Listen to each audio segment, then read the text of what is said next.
Hawkeye basketball, preview Iowa at Ohio State University. And our Iowa Hawkeyes look for a pick-me-up in Columbus against the Ohio State Buckeyes after that ugly, no good loss to Michigan Thursday night. There's no need to rehash much of Thursday night's stomach punch loss to Michigan. Ben already covered that. You saw it. I saw it. We all saw it. A game that was winnable slips away due to Iowa missing approximately 1,000 layups/dunks and poor free throw shooting, while one Michigan player sets a career high and another gets within a point of his career high. Wow, I've never, ever seen that before. Guys hitting a career number against Iowa. The list of guys that have hit career highs against Iowa at the time of that game has to be insufferably long. Though Iowa's wafer-thin resume remains wafer-thin, Ohio State comes into the game at 9-4 in league play, just 1.5 games off the league lead. They remain behind the leading pack due to a lack of games. They've had visits from Iowa and Nebraska postponed this year only to be rescheduled for the stretch run. The Buckeyes come into this game having won 3 of 4, with the lone loss coming at the RAC to suddenly hot Rutgers. Ohio State blew the game, leading by 8 with 3:48. They did not score the rest of the way and lost by 2. Their resume is fantastic with wins over ranked Seton Hall and Duke in the non-conference. They smoked Wisconsin early in the year. They just won at Michigan on February 12. This is a solid team that presents a steep hill for Iowa to climb, having just played less than 48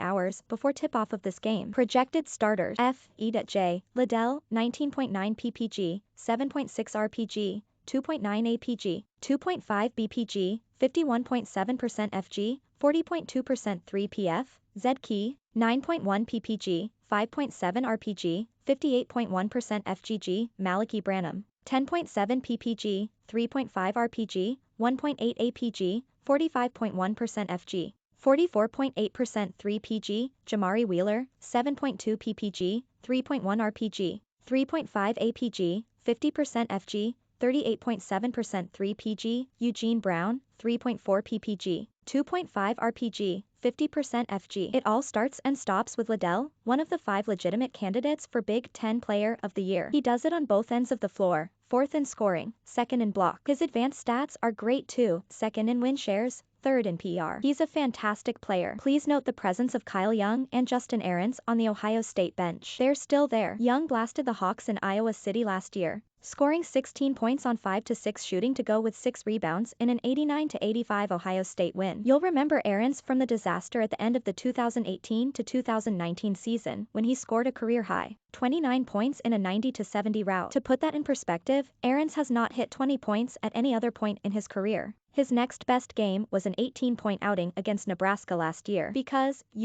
Iowa basketball. If Ohio State has weaknesses, it's depth and lack of size. The depth issues are a function of injuries. Meechie Johnson worked his way into the starting lineup, but suffered an ankle injury in the Rutgers loss and hasn't played since. Justice Sueing was shut down after 2 games due to an abdominal injury. Seth Towns has yet to play with a back injury. Eugene Brown III stepped into Johnson's starting spot on Tuesday, while Cedric Russell has given the Buckeyes a lift off the bench the last 2 games. Young and Ahrens of course give them steady minutes off the bench as well. After that it's spot minutes. So naturally, watch for one of those guys that gets 3 or 4 minutes to get a couple of buckets. Because, again, Iowa basketball. Helpful to Iowa here, Ohio State doesn't have a front line like Michigan's in terms of height and length. 2 questions: can Iowa get off the mat? This is a recurring theme. It's either, can they keep the hot streak going, or God what a tough loss. Can they rebound? I'm scared. So we're back to tough loss/rebound/I'm scared territory. The Michigan game was as close to must-win as Iowa's had this year and they biffed it. So we go from one must-win game to another as the chances to bolster the March resume dwindle. They have to get something out of this Michigan-Ohio State-Michigan State stretch or a resume builder looks bleak short of a run at the Big Ten tournament. Is this a schedule loss? Some of you that are less in tune with the NBA are probably like, schedule loss? Take your NBA nerd shit to Denver Stiffs.